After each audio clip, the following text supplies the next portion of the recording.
Muone hiyo mboro yangu kwanza, hapana. Mutaiona, nitapigwa picha Aga Khan vizuri. Nitawaletea picha.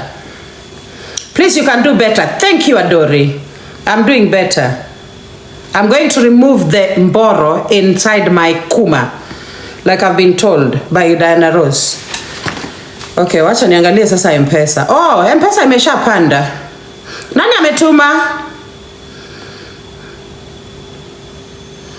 Yeah, ishapanda. Mtu ashatuma kakitu.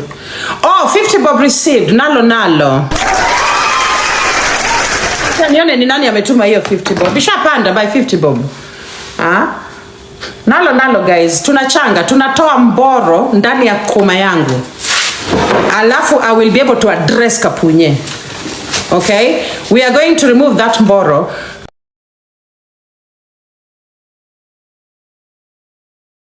Hello guys, it's your girl Patience Status. Welcome and welcome back to my YouTube channel. If it's your first time here, make sure you hit the subscription box and put on the notification bell so that you don't miss any time I post a new video. Remember, I'm the queen of online gossip. So welcome to today's video. Don't forget to give it a like and leave a comment on the comment section. Muone hiyo mboro yangu kwanza, hapana. Mutaiona, nitapigwa picha Aga Khan vizuri. Nitawaletea picha. Please, you can do better. Thank you, Adori. I'm doing better. I'm going to remove the mboro inside my kuma, like I've been told by Diana Rose. Okay, wacha niangalie sasa M-Pesa. Oh, M-Pesa imeshapanda. Nani ametuma? Yeah, ishapanda. Mtu ashatuma kakitu. Oh, 50 bob received. Nalo. Nione ni nani ametuma hiyo 50 bob. Ishapanda by 50 bob. Nalo guys, tunatoa mboro ndani ya kuma yangu. Alafu I will be able to address Kapunye. Okay? We are going to remove that mboro. Total amount 250,000. Na kesho natengeneza poster ya hiyo mchango. I'm tired of being abused by oh my god, pesa imepanda tena. Nani ametuma? Imepanda tena. Ebu kama umetuma kakitu andika hapo. Thank you. Kuna mboro ndani ya kuma yangu. Mpaka Kapunye alishaona hiyo mboro. Amesema siwezi muaddress until nitoe hiyo mboro ndani ya kuma yangu. Sasa mimi ndio mnataka niwe na ulemavu ya kuwa na mboro ndani ya kuma hii TikTok. Ati utoe. Mpaka nitoe. Mpaka nitoe. And then I will be able to address Kapunye. Nikishatoa. Mtu anishtue hapo. Guys, I'm actually serious. I'm going to the Aga Khan tomorrow. The Aga Khan hospital tomorrow. I'm going to book a consultation with a surgeon tomorrow. And I'll do this thing live on TikTok. Ati don't be vulgar. Let me take you to Shakahola. You go, say Msamaria there. Msamaria, uende useme Holy Mary huko. Wacha nikublog. Don't be vulgar. Enda uombe huko Shakahola. Kutana na waamini huko Shakahola muombe. Hapa ni vulgar. Tumesikia kwamba, in fact, let me look for a picture. I want to look for a picture that is similar to my own, physical anatomy.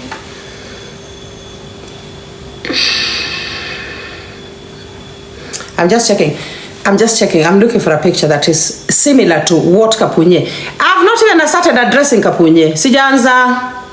I've not even started addressing Kapunye. I'm just introducing you to my mchango. Okay? Hapa mambo ni live. Thank you. Okay. Okay. Nimeshapata. Tumia AI. Ngoja Mwajuma. Ngoja images. Yes. So, nimeshaona venye hii kitu iko. Nishaona. So, this is how it looks like. So, Kapunye calls me a hermaphrodite. Sasa, nimepata picha yenye iko na venye mambo ni vulae. ya mimami. Nimepata picha yenye inaonyesha venye niko huko chini, huko down. Nime Google hermaphrodite. Sasa venye niko huko chini, so it's divided. Siwezi waonyesha kwa TikTok, account yangu itaenda. So pale chini is divided into two. Juu kuna mbo, alafu chini kuna putwasi. Mnanielewa? So what I'm going to do, I'm going to go to the doctor. The doctors are going to schedule a surgery, na hiyo mbo ya juu itatolewa. Sasa nibaki na putwasi huku chini. Mnanielewa?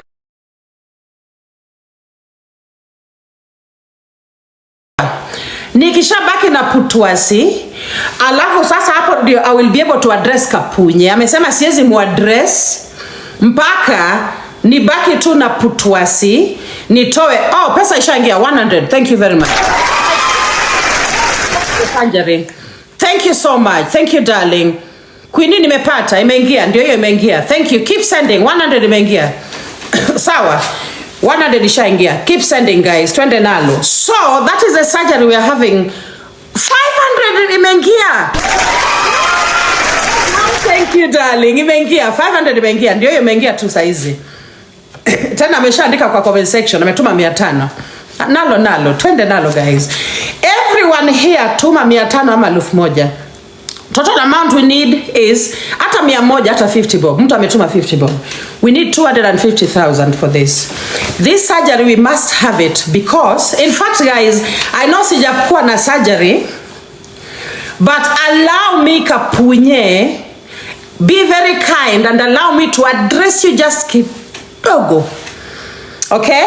Just kidogo. And then kesho nikisha schedule hiyo surgery yangu, naweza sasa kukuaddress vizuri. Kapunye. Martha, it's me who is sick. Martha, I'm the one who is sick. Unaweza mimi ndio mgonjwa. 2,000. 2,000.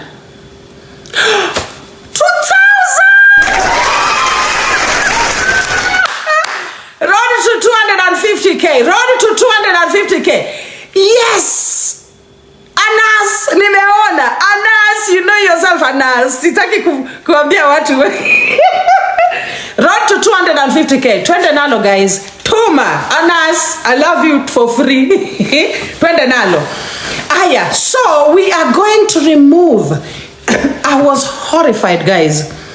As I watched this woman, deranged woman, telling me kwa live yake ya kwamba the only time I can address her is after I have removed the little thing sticking out in my putwasi. And I wanted to address this woman. Nilikuwa nataka tu amalize live hivi nifungue. Unaona? That was my plan. Lakini sasa she stopped me on my tracks, but never mind. Keep the money coming. Total amount I need is 250k. Twende nalo. Na kesho pia nitachanga. Sawa? Kesho pia bado nitachanga na nitaenda appointment Aga Khan Hospital. And I will lift my legs up like this. I'm not joking guys. Sichezi. Nitainua miguu hivi.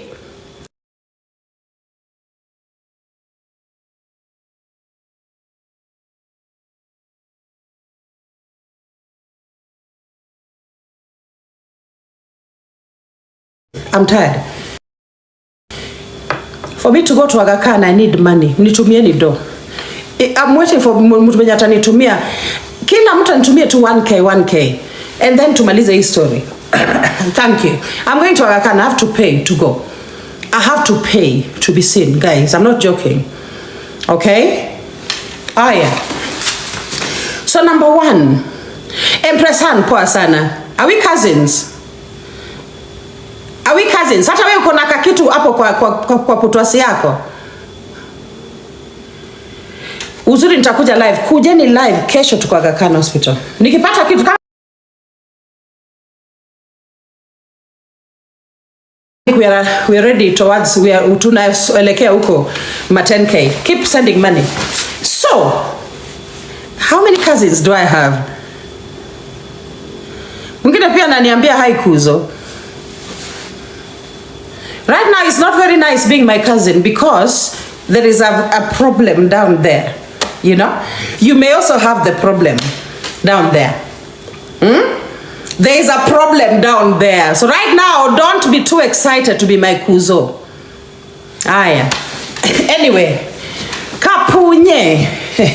Kapunye. I think today you forgot to take your medication. I wanted to start by telling you that today you forgot to take your medication because you are completely manic.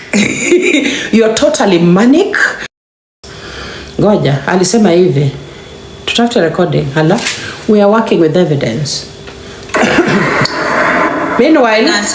Meanwhile, mtu anitumie bundles. Siji kama nani Flozi yuko hapa. My darling Florence, wanga anatumia bundles. Aya, ngoja kidogo. Siji niliona hiyo kitu Ankush ndiye anamlamba Pupunyi. You know. Kutwase. Hebu ngoja nimtafute. So Ankush edit to your part akapost ili mfurahisha vilivyo. Yeah. Actually, okay, ndio hiyo. Wacha nilete nini? Wacha nilete. Guys, Ankush ni wa mrengo. So analamba nani? Punyi kuma. Ngoja. Okay, shanini. Aya, sikizeni. You want to be imperious, especially when you're making right. So first of all, Kapunye, if you are brilliant, then you would know that it's actually nonsense. It's totally nonsensical to use words that people will not understand. Like imperious simply means to object, you know? All right? To object, you know, to come in objection of, or to come violently in objection of. You cannot use such a word and expect people to think you are smart. You know, smart people communicate. So anyway, let's continue. And I know you crammed that word off Google. You know, people like us who taught English for a long time, we don't need it. References to Diana Ross. One of the most important things that you have to carry with you is intellect. The moment you do not have intellect, there is no way you're going to be imperious over Diana Ross. Okay. So for you to kind of be imperious towards Diana Ross, you must have intellect. Kapunya hivi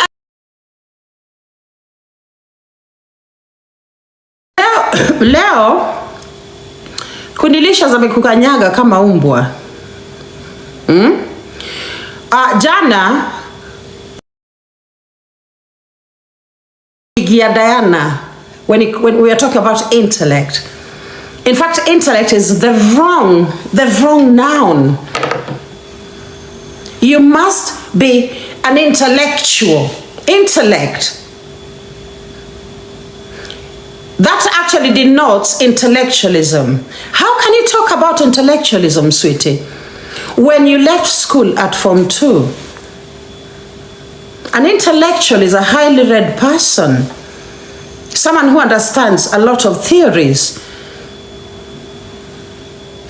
But anyway, ligi yako ni Sharon. Sharon anaku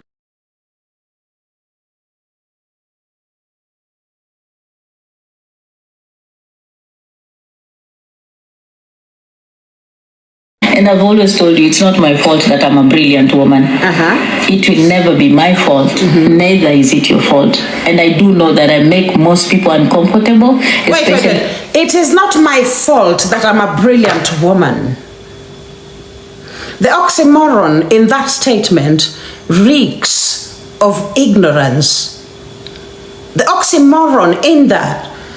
But you will not catch the oxymoron. Or even the dramatic irony, because you are an idiot. Ukusoma. Ukuenda shule, huwezi sema ya kwamba it is not my fault that I am brilliant.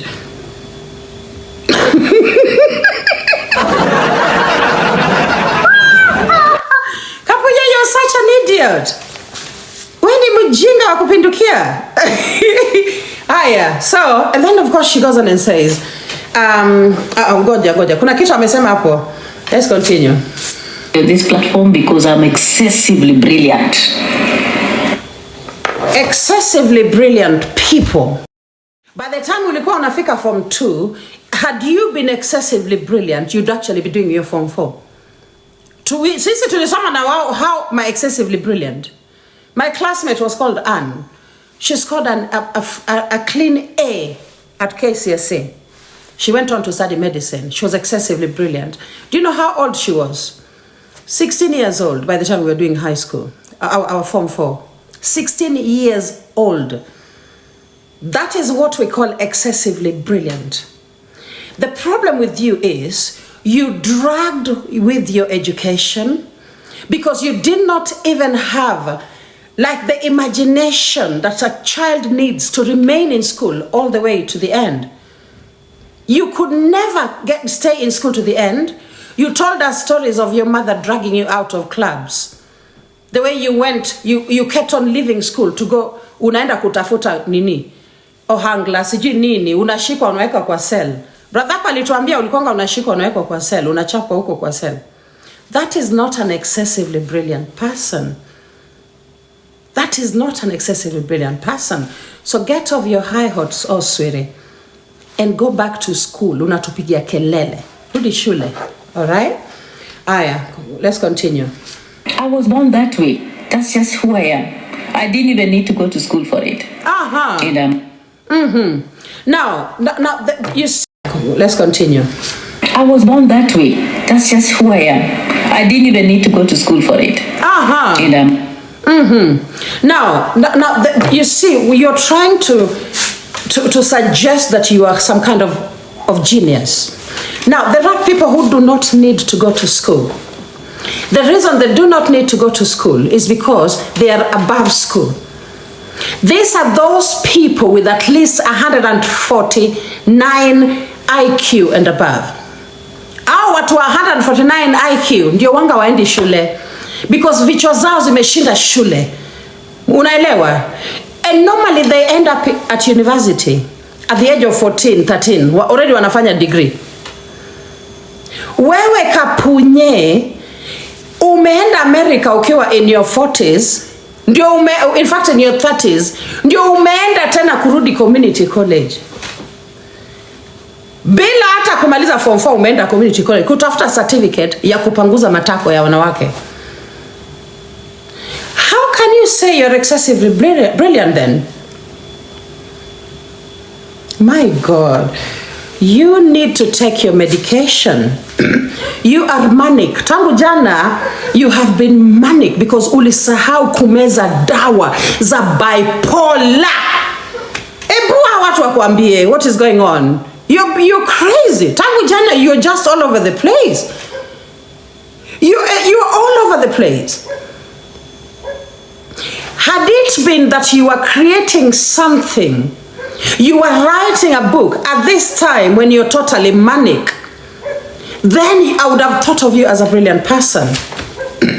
Because there are some people who have mental illness that you do, wenye wanakosa kumeza dawa ili tu iyo creative whatever, iyo creativity rudi.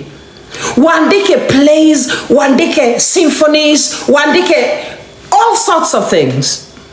Lakini wewe unakosa kumeza dawa na unatumia hiyo energy kukuja kutusi watu TikTok. You're an idiot. You're a dimwit. Pretty much. Okay? So brilliant and you in the same sentence? No. I'm giving you feedback as a teacher. Na kwanyaga tu kidogo cause kesho naenda hosi kutoa ile kitu iko huko chini. Nikishatoa I'll come back and I'll address you. I'm a big fucking book lover. I read like... If you read, you'd not be talking all this shit. Hii ujinga yote unasema, ungekuwa unasema kama ungekuwa unasoma. Diana, you do not read. There is absolutely no day we ever saw you holding a book. You do not read. You Google. That's what you do. Unatumia Google kutafuta maneno zenye ni easy kudigest ili ukuje utishe nayo watu TikTok. You do not read. Okay? Waenda udanganya toto jinga. Let's continue. Mad person. I read and I consume information. Like seriously, I am a very knowledgeable woman. I do that. And it's something that I choose to do because it's something that makes me happy. Okay. So every time you see me accubate, I am reading. In fact, in my home, if you want to know, let me just make you know that the reason why my 2 daughters got scholarships to Ivy League schools in America is because I developed a culture of reading for my children. Guys, this person who developed a culture, by the way, first of all, there are rumors that there is no child of yours in an Ivy League college. None. So until you bring that evidence that yes, huyu mtoto wangu, ulisema mtoto wako mmoja ana study at Harvard University. Unaona? Mwingine sija na study wapi. Until you bring that evidence to TikTok, nobody will ever believe it because you lie like a sailor. You lie, you know, about everything. You lie about everything. Now, you've said that the reason your children went to Ivy League colleges is because you developed a culture of reading in your home. Diana, you never raised your children. Are you forgetting that you never raised your children? Your sister did. Right? Riambokotate. Yeah? Your sister Nelly raised your kids. So if your children were to learn anything from anybody, they learned it from Nelly, not from you. You never finished school. Your children would never admire you. Okay? You're not admirable, you know. Your academic acumen is literally zero. You know, people who love books, they stick with it through thick and thin. They get several degrees. They don't come on TikTok, 0 university degree, and then addressing people on TikTok, calling people daft. No. People who read, wakifungua mdomo, you can easily tell that this is a reader. There's absolutely no day utafungua mdomo nifikirie, oh, huyu amesoma tena. You're speaking the same bullshit for the last 10 years. You've never changed. Let's continue. That's why I'm going to have a neurosurgeon soon. That's why I'm going to have a psychiatrist soon. And all of them are in Ivy League schools. I know that. Uongo. That one is a big fat lie. The children arrived America during COVID, soon after COVID. For you to get into a university in America to study surgery, you must first of all do medicine. Surgery is something you study at what do you call it? At graduate school. That is when you finish the first degree. The bachelor's must be something to do with medicine. Okay, MD or whatever. That's when you go on, you specialize as a neurosurgeon. So watoto wenye wamefika US 2 years ago wanaenda kuwa neurosurgeons soon wapi? Kapunye. Meza dawa. Kapunye meza dawa, tumechoka. Hey! Kapunye. Meza tu dawa rosafi, tumechoka. That's why I'm going to have a neurosurgeon soon. And whatever soon. And she actually believes all these things she tells herself. And I mean, anyway, let's continue. Mimi nikishatoa ile kitu ndani ya nini putuasi ndio nitaku address. Saizi, I'm just touching on something small. That is something most women admire, most women would wish for. I know that is something that can make you want to say my child is pregnant because you feel sick about a child being successful. I get it. Especially when you look at your children and when you, especially when you give birth with rednecks. Kwanza ukizaa na wanaume weupe wenye wanachukia wanawake watu weusi, unajua wanazanga watu 2020 to 2021, it's 5 years. Now, Kapunye's husband died during COVID. Okay? So that was around 2021. For her to apply for her children to travel to America, it was around 2022. Ebu enda kwa hizo documents zake. Okay? So 2022 and 2025, how many years? 3 years. Where do you get 5 years from? Bwanake lazima angekufa kwanza ndio ahurumiwe na American Embassy, apewe, watoto wapewe visa. In other words, ni kama bwanake kufa, I don't even know how to say it, but you guys get the drift. Like the husband had to die so that the children could enter America. Do you get it? Do you get the drift? Haya, kwetu wangesema ametoa bwana kafara, but anyway, let me mind my own business about people. I don't care about Kapunye's husband. Yeah, Mukufi. I don't care about Mukufi. Let's focus. Okay. Haya, let's continue. Tu wenye vichwa zao liko pomblo. Watu wanataanga na Republicans. Watoto wao wanakuanga maduanzi. Unasikia? Kwa sababu ni wajinga.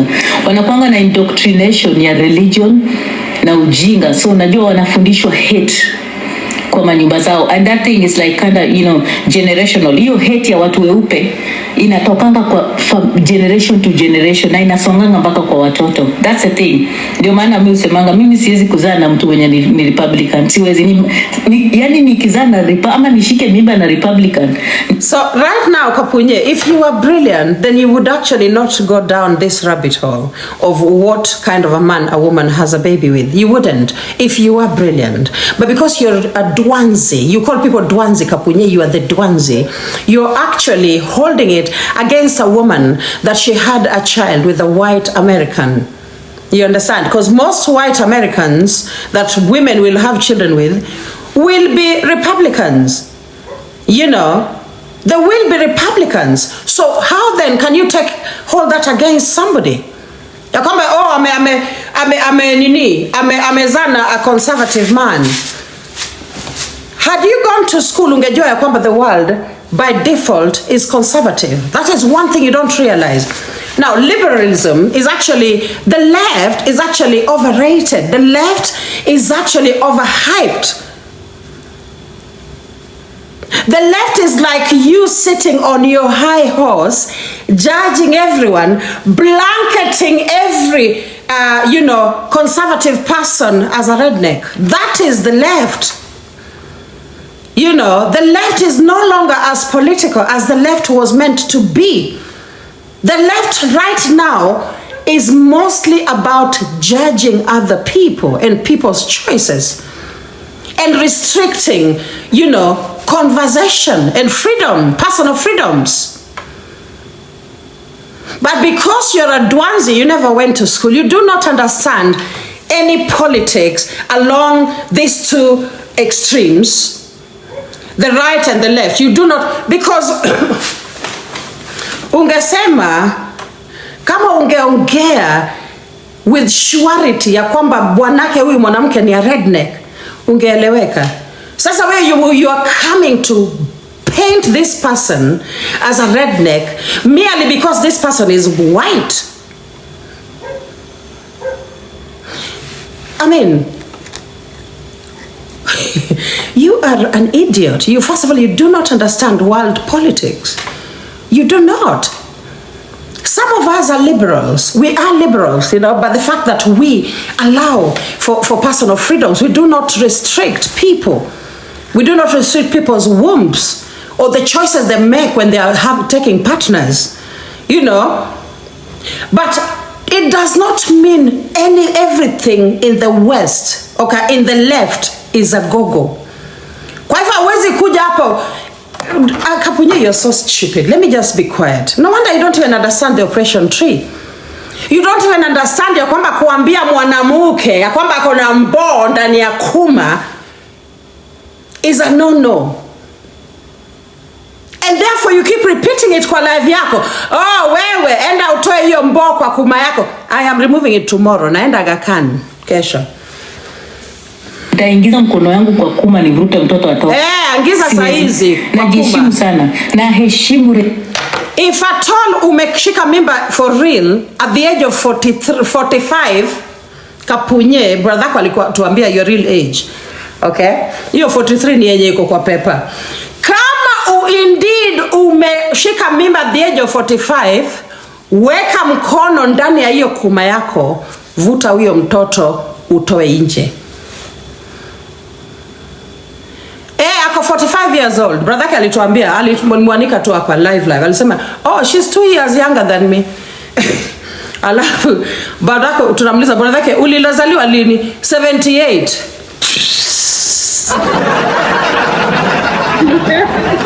Which is 45 years old. Yeah, but hapa right now on TikTok she's 43. Twende nalo. Esi yangu pia naheshimu weusi wangu na naheshimu roots zangu. I can never ever. All right, so that is just like bigotry. Like that is just nonsense. She goes on and on and on about hating to have children with I don't know what stupidity. Anyway, kuna kitu Kapunye amefanya leo. Kunilicious was pale kwa Shirosheri explaining herself. Shirosheri, I don't know why you're protecting Kapunye. It seems as though you're protecting Kapunye. I don't know why you're busy protecting Kapunye. I don't know what Kapunye has on you that you have to protect her. Or maybe you're scared ya kwamba atakukanyaga. Yeah, I don't know what it is that's going on between Shiro and Kapunye. I think Shiro is such a strong woman. You know. Shiro ako sawa. Anawezaje niogopa Kapunye? Because what happened there was the kind of censorship I've never seen on TikTok, and that is why nilipanda. The censorship, the efforts that were being put into censoring the truth that needed to come out, that was too much. That was too much, man. So, guys, can confirm kama live bado iko. So this is what I'm saying.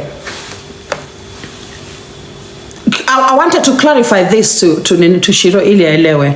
In any case, atakuwa nani watch. Shiro. Okay, so let me just take you to Shakahola. You go ask your grandmother huko. Nilisha block grandma yako, so you can meet her and ask her. Thank you. Ask her what is it in on Lady J's nywele. Hiyo ni nini amevaa kwa kichwa. Okay, so Shiro, listen. Diana came on TikTok and lied that she had projects in the villages. She lied, thank you so much, Bibi. She lied that she was giving women pads. Alidanganya ya kwamba anafanya nini? Anafanya table banking na wanawake wa Ndhiwa. Alidanganya ya kwamba ana finance projects Ndhiwa. Mnanielewa? So akaomba do ili apeleke Ndhiwa finance hizi projects zake. That was the premise upon which Diana was platformed and given the chance to fight for the 1 million. So that is what Kunilicious was trying to tell you. That the original premise of Diana being allowed on your platform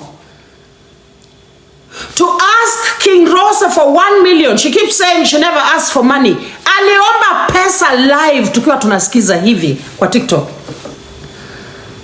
Akasema ya kwamba anapeana pads huko Ndhiwa. Apewe 1 million. Apewe pesa.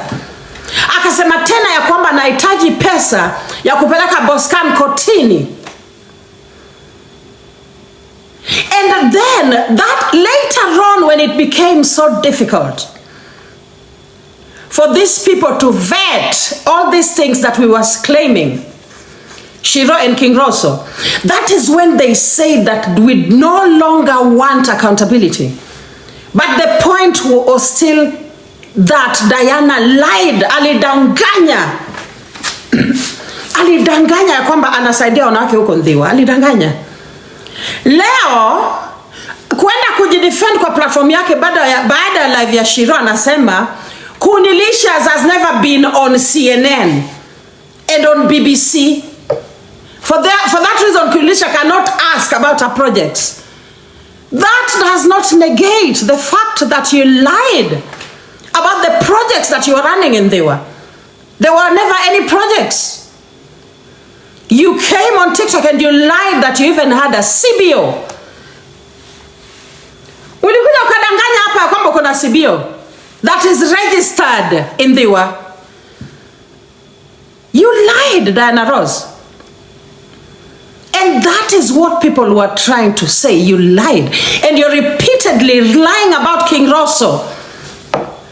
Ni kama unaongea na King Rosso. Yani unadanganya, hata leo nilisikia ukidanganya kwamba unaongea na King Rosso. You're a liar, mate. Yes, uko na njaa. You wish tena unaweza pata mihela from King Rosso. But stop lying. You're lying too much. Ojakuo, mama nojakuo. Ojakuo kabisa. No biro kamo riambo, mo mie pesa. That is what people were saying. And all these things, they keep saying, oh, mimi sikuomba pesa, sijui nini. And Shirosheri, if you remember well, you refused to agree. Nani Kunis was trying to tell you. Okay? Diana was initially given 1 million. Achapewa 1 million. Rosa, wewe mwenyewe nini, Shiro ukasema, ile ingine tutadiscuss kwa inbox. Iyo ingine ni ile pesa aliomba Rosa ya kwamba ataka kupeleka nao Boscan wapi? Kotini. Diana asked King Rosa for money that she was going to use kushika Boscan nini UK. Kwa sababu Boscan alimtusi na katusi mtoto wake. Thank you, Sikany. Thank you so much. That is why she needed kushika Boscan. Thank you so much. Thank you. So for that reason, it is really funny that suddenly Shirosheri amesahau hizi zote, haizi kumbuka ya kwamba Diana aliomba hiyo pesa ya kwamba kwanza alipewa, it was for a project. Pesa ya pili ilifaa iwe for personal use. Suddenly Shirosheri cannot remember any of that. That is what baffles me. Shiro, what does Diana have on you that you cannot, but that you have to defend her and protect her? What is it that she has on you? Thank you so much. Thank you guys. Thank you guys. Thank you. What is it? We want to know what is going on. Hata sisi tujue. Because it's really funny. And yeah, it's really funny. Kunaendelea. Naomba wadau kapunye. Yeah, Ruth, today Shiro ame behave in a very strange way. Mimi wanga namuona kama mwanamke bomba, mwenye tissue na mtu yote. Lakini ni kama huyu mwanamke, Shiro, Diana has a hold on you. Diana has a hold on you. Watching you today was quite shocking. King.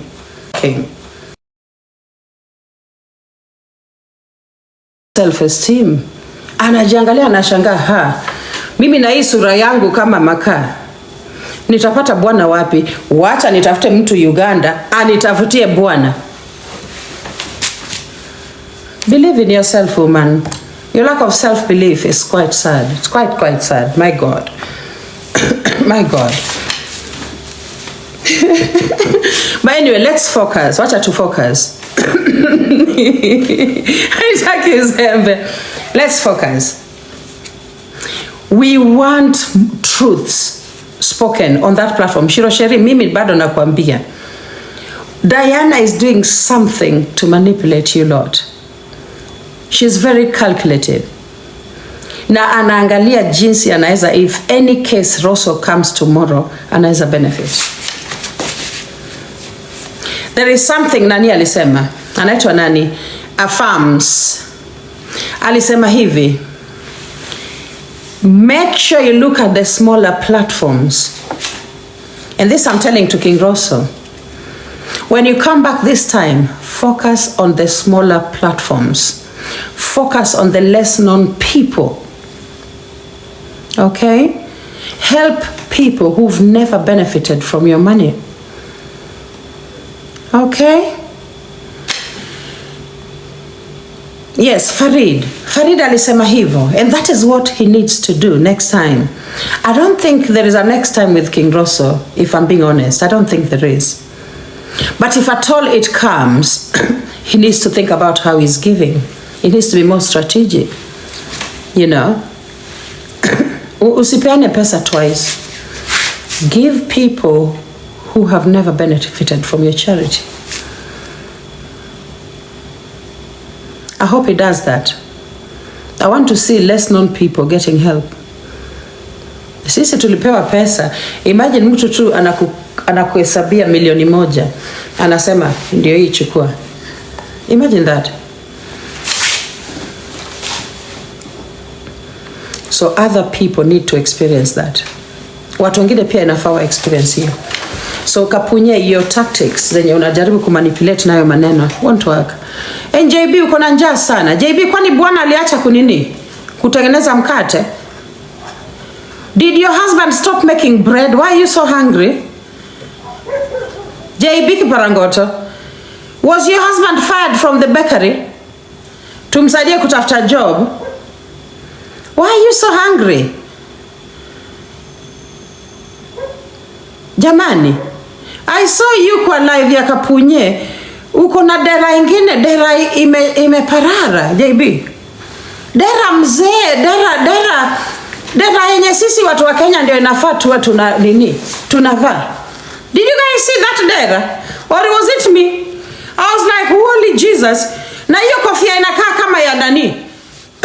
Kwa ya member? Uko nini? Kanisa gani? Roho Israel. Kofia inakaa kama ya kwaya member, uko Roho Israel. Did you guys see that thing? Was that dera the kind of dera you want to see in Europe? Afadhali inafaa aendange kuwatch nyako. Atampatia nini tips za how to dress in Europe. How to dress in Europe. What to have in your closet if you are living in Europe. Ile dera ilika kama yenye naona hapa Nyalenda. That was very embarrassing. Okay? So clearly uko na njaa, JB. Njaa inakusumbua. Mpaka kwa hapo, oh Rosso, this time Rosso to, oh Rosso, JB Rosso. Mlisikia hiyo recording ama mimi ndio nilisikia vitu zangu?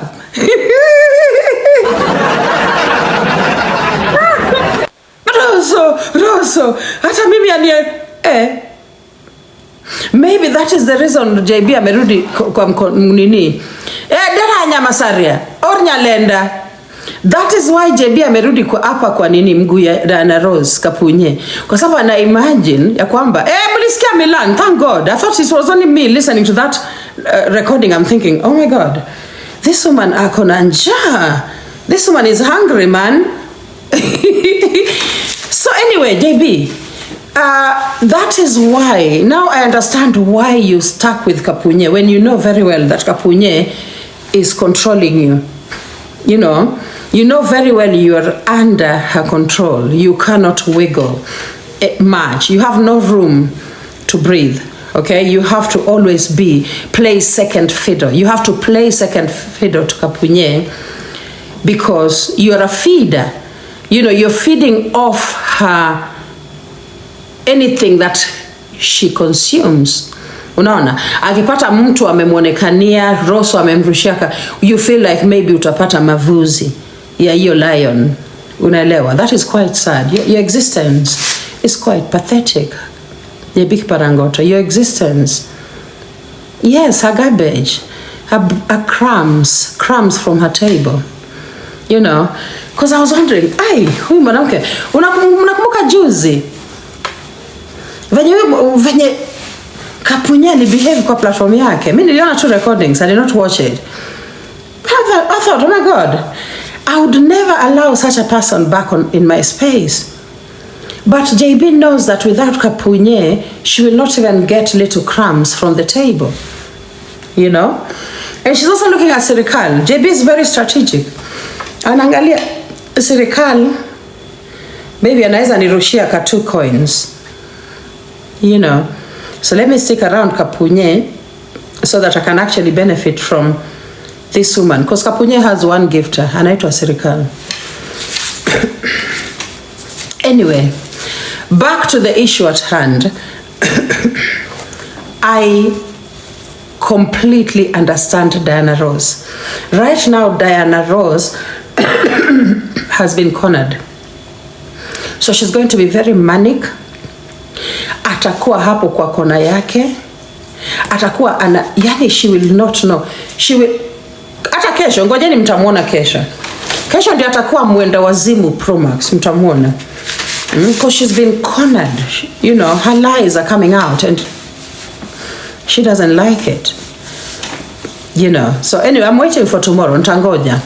But for me, I will go to Aga Khan. Nitaanza hiyo process ya kutoa mbo. You know, hapo kwa nini yangu. Nikishatoa, I will come back nitakutusi. Saizi sikutusi. Okay, I will address you.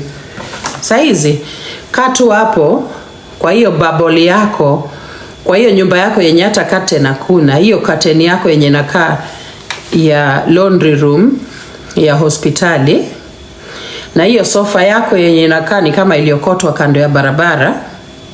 Okay? Katu hapo, just live there in your little bubble, addressing Lady J, calling her a chokora. Niite chokora mpaka tomorrow. I don't nini. But she's very strategic on Shiro's plan. She's not. She thinks she is. That's what she was trying to be, strategic. But it's come all open. Okay? Her motives are very, very clear. You can easily see she's trying to manipulate Shiro and Rosso. That's why she keeps saying, oh, ndio huyo Rosso ameingia kwa live yangu. Ndio huyo ameingia. Jacqueline Ombewa, Rosso ndio huyo ameingia kwa live yangu. Ndio huyo ameingia. Ndio huyo.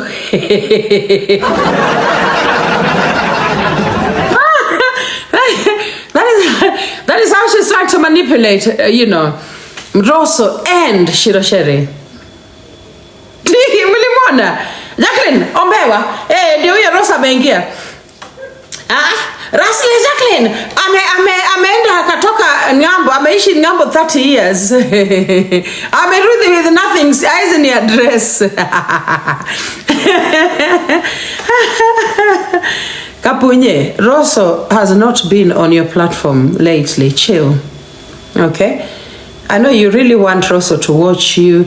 You imagine that Rosso sees you as somebody admirable. Rosso gave you money because uliomba. Unaelewa? Uliomba. Ulikuwa omba.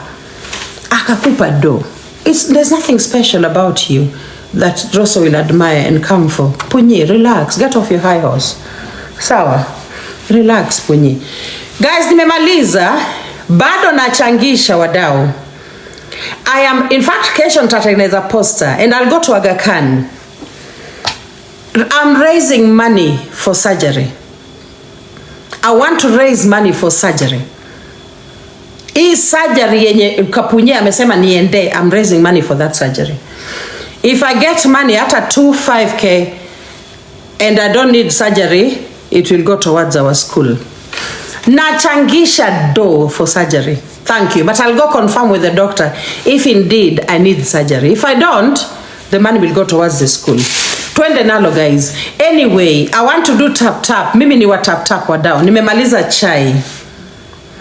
Wachani niingie tap. Thank you very much. Thank you for being here. Nawashukuru sana. Mimi ni yule wa tap guys. Oh, ako live with guests. Haki hao watu wa tap wako wapi? Leo nani hayuko?